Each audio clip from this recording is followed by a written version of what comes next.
Hello friends, இப்போ நம்ம என்ன பார்க்க போகிறோம்னா TNPSC previous year aptitude question பார்க்க போகிறோம்.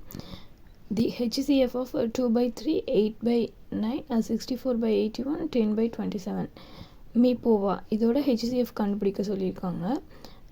இப்போ HCF கண்டுபிடிக்கணும்னா மேலே இருக்க டேர்முக்கு HCF கண்டுபிடிக்கணும், கீழே இருக்க டேர்முக்கு LCM கண்டுபிடிக்கணும்.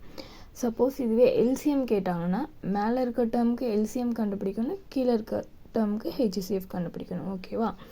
இப்போது HCF அப்படின்னா வந்துட்டு இப்போ கொடுத்துருக்க 4 நம்பர் வந்துட்டு ஒரே எண்ணால் வகுபடணும் அப்படின்னா HCF.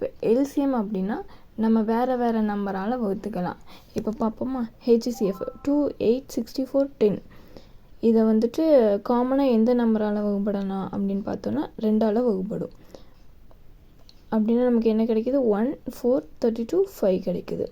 இந்த 4ஐயும் காமனாக எந்த நம்பராலையும் வகுப்பட முடியாது. ஏன்னா 4 வந்துட்டு 2ஆல் வகுப்படும், 32 வந்துட்டு 2ஆல் வகுப்படும்.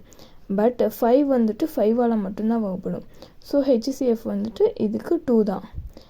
நெக்ஸ்ட் LCM 3, 9, 81, 27 இதுக்கு வந்துட்டு LCM பார்த்தோன்னா இப்போ இந்த 4 எதால் வகுப்படுன்னு பார்த்தோன்னா 3ஆல்.